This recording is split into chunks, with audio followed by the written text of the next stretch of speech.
북한의 통신선 단절 조치로 주목받는 사람은 바로 2년 전 남북 정상 간 한라인 개통의 주역인 더불어민주당 윤건영 의원인데요. 윤 의원은 YTN과의 인터뷰에서 북한 조치를 무겁게 받아들인다면서도 핵심 실세인 김여정 제1부부장이 대남 업무에 전면적으로 나선 건 그나마 긍정적이라고 평가했습니다. 한현희 기자가 보도합니다. 여보세요? 예, 잘 들리십니까? 예, 여기 서울 청와대입니다. 남북 정상회담을 일주일 앞둔 지난 2018년 4월 20일 역사상 처음으로 남북 정상 간 직통전화, 이른바 한라인이 개통됐습니다. 전화 연결은 매끄럽게 진행되었고 전화 상태는 매우 좋았습니다.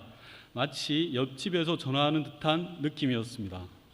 그런데 남북 관계 개선의 주요 성과로 꼽혔던 정상 간 한라인이 781일 만에 끊겼습니다. 조선노동당 중앙위원회 본부 청사와 청와대 사이의 직통 통신 연락선을 완전 차단, 폐기하게 된다. 남북 최고 권력기관 사이의 한라인은 연결 자체만으로도 상징적 의미가 크다고 볼 수 있습니다. 실질적 권한을 가진 두 정상이 언제든 바로 통화할 수 있다는 건 남북 간 신뢰의 표시이기 때문입니다. 박정희 정권 때인 1972년부터 한라인 설치를 추진했지만 2018년에야 겨우 개통됐습니다. 당시 청와대 국정상황실장 자격으로 한라인 설치 현장에 있었던 민주당 윤건영 의원은 북한의 통신선 단절 조치를 정상회담 합의 사항이 이행되지 않은 것에 대한 누적된 불만의 표출로 봤습니다. 무엇보다 북한이 공개적으로 밝혔던 대북 전단 문제부터 확실히 해결해야 한다고 강조했습니다. 북한의 입장에서 볼 때는 대한민국 정부가 겉으로는 하자 그러고 속으로는 할 생각이 없는 것 아니냐라는 신뢰를 잃어버린 그런 상황입니다.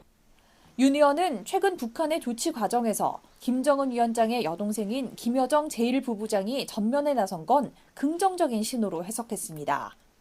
북한의 최고 의사결정 체제 안에 있는 사람이 대남 업무에 들어간 건 기존에 있던 노동당 통일전선부와 조국평화통일위원회 질서를 뛰어넘는 것이라고 평가했습니다.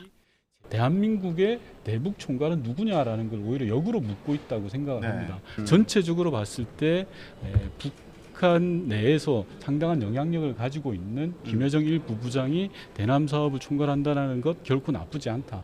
결국 김여정 제1부부장을 상대할 우리 측 정보 인사가 답을 해야 한다는 의미입니다.